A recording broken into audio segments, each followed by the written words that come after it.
waan gaggabaabaa ilaaluuf yaadeen ture jireenyaan jedhu ani sittiku iddoo baay'ee seerchii godheera insaayikolopiidiyaa keessas googiliirras macaafa hafuuraa keessas jecha kana galchaati hiikasaa bara hiikasaa laala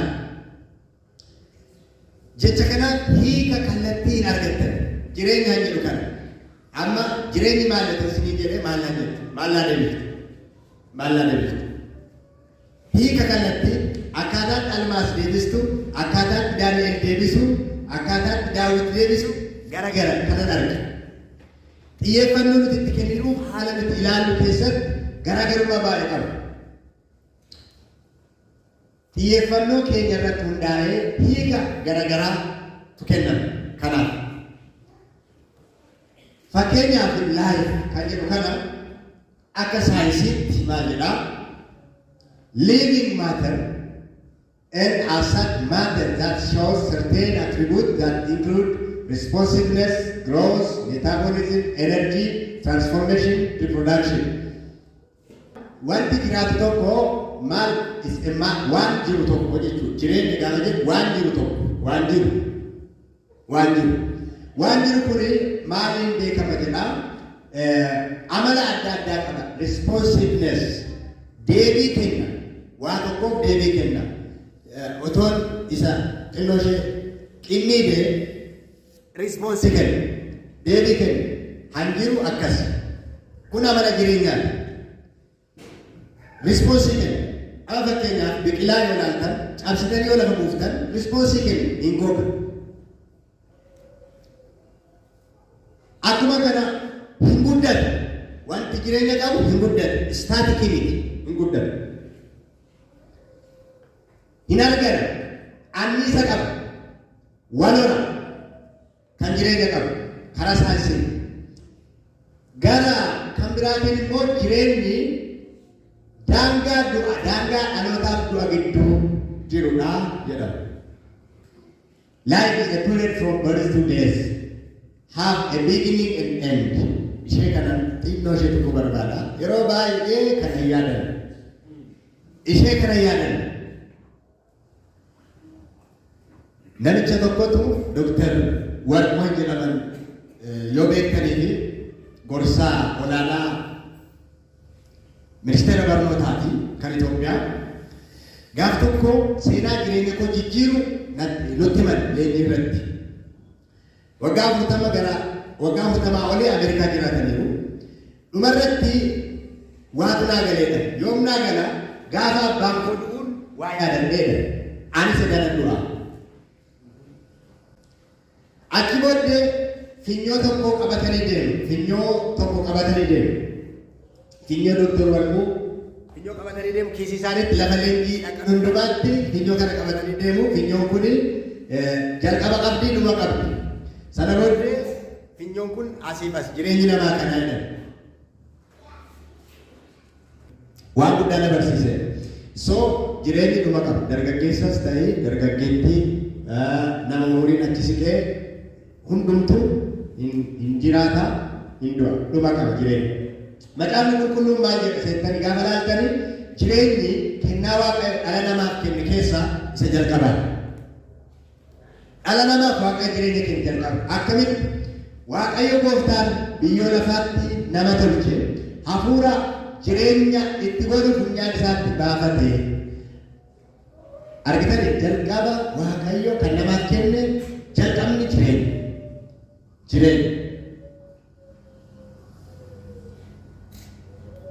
Jireenyi ida'ama biyyeef hafuura Waaqayyooti. Warri kaan waan adda addaatiin hiikan. Waaqayyo biyyoorraa nama tolche hafuura jireenya kennumatti baafate akka itti jireenyi dhufu. Jireenyi waan hundumaarraa akka caalu kutaa kanatti nu hubachiisa. Namni biyya lafaa guutummaatti buufate lubbuu isaa garuu yoo dhabe bu'aan isaa maal ture? Namni gatii lubbuu isaa maal kennuu danda'a? Inni hundumaa caalu jireenya wanti jedhamu hundumaa caalu. Jijjiiruun dura jireenyichi maal akka ta'e ilaaluun baay'ee barbaachisaa waan ta'eef. Lubbuu isaa isa jedhu anaaf jireenya isaa isheen wajjin waliin. Namni waan hundumaa buufatee jireenya isaa yoo dhaabe. Kana jechuun yoo du'e, yoo barate, digirii yoo qabaate, PhD yoo qabaate, waan biraas yoo qabaate, viillaas yoo qabaate, konkolaataa yoo qabaate, sana booddee maal isa fayyada? Yoo jiraate malee maal isa fayyada? Kana jechuun hundumtuu jireenya booda jecha. Jireenya booda waan hundumtuu. Jireenyi waan hundumaa irra caala. Maatewos 26 irraa kanaafis ittiin hima waa'ee jireenya keessaniif. Waa'ee jireenya keessaniif waan nyaataniif waan dhugdaniif hin yaadda'inaa. Jireenyi nyaatarraa dhagnis uffatarra hin caalamte. Ilaala yeroo baay'ee yeroo keenya kan fixuu fi yaadi keenya baay'ee kan irra jiru iddoo kana. Yaaddoon amma biyya lafaa baay'ee weeraree yaaddoo iddoo hundumaati. Akka biyyaatti yaaddoon jira, akka addunyaatti yaaddoon jira, akka dhuunfaatti yaaddoon jira. Yaaddoon kun yaaddoo jireenyaati. Garuu sagalee Waaqayyoo maal jedhaa? Jireenya keessaniif maaliif godhinaa? Hin yaadda'inaa. Maaliif wanti jireenya irra dhiyaa? Waan nyaataniif waan dhugdaniif hin yaadda'inaa. Waan nyaatan waan dhugdaniif hin yaadda'inaa. Maaliif jedha? Wanta caalu qabdu, wanti caalu nuyi qabnu maali? Jireenya. Jireenya moo nyaata dursa? Nyaata moo jireenya dursa? Jiraachuuf nyaatu moo nyaachuuf jiraatu mee?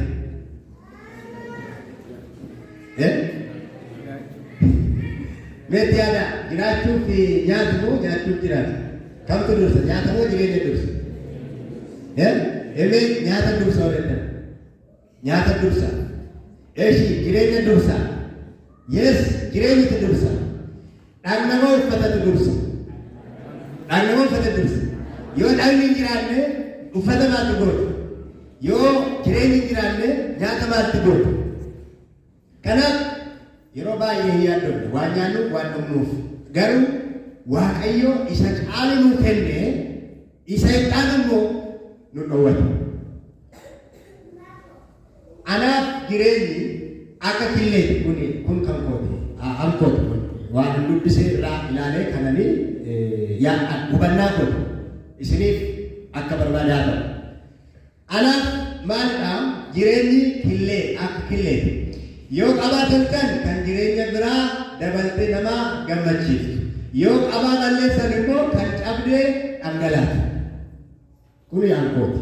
Waan nu bakkarraa alannaa galee. Killeen akkam? Killee keessa maaltu jira? Anqaaquu keessa maaltu jira? Na wajjin dubbadhaa maali? Daraa dubbadhaa. Maaliif? Daddafee deemuun barbaada.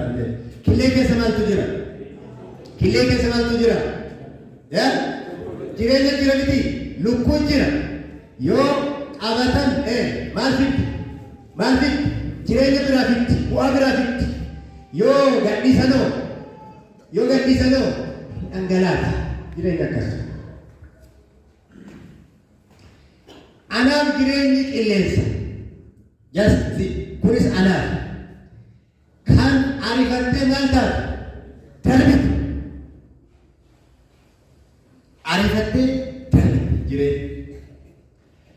Anaaf jireenyi bishaan. Kan darbitee maal hin taane? Hin deebine. Kun anaaf. Harri kun hin darbiti, bara baraan hin deebitu. Bishaan akkamii? Inni darbe waraabama? Deebitanii waraabdu bishaan kan darbe? Waraabu. Anaaf akkasi. So jireenya karaa milkii qabuun gaggeessuuf egaa jireenyi kun akka nu jalaa maal hin taane? Hin dhangalaane. Jireenyi kun akka nu jalaa hin darbine. Maal gochuu qabna? Qabxii kudhan isinitti barbaadu. Jireenya gaafa jennu jireenya hawaasummaa jira. Jireenya hafuuraa jira. Jireenyi yaada sammuu jira. Fiizikaal, meentaal, sooshaal, ispeeshuwaal kan jedhamu jira. Kutaan jireenyaa isaan kana ni hammata. Kanaaf yommuu qabxii kana ilaallu hafuura keessan as keessatti ilaalaa, hawaasummaa keessan as keessatti ilaalaa, sammuu keessan as keessatti ilaalaa, qaama keessan fiizikaali keessan as keessatti guyyaa guyyaatti waan itti bobbaatan as keessatti ilaala. Qabxiilee 10 gurguddaadhaan. Inni jalqaba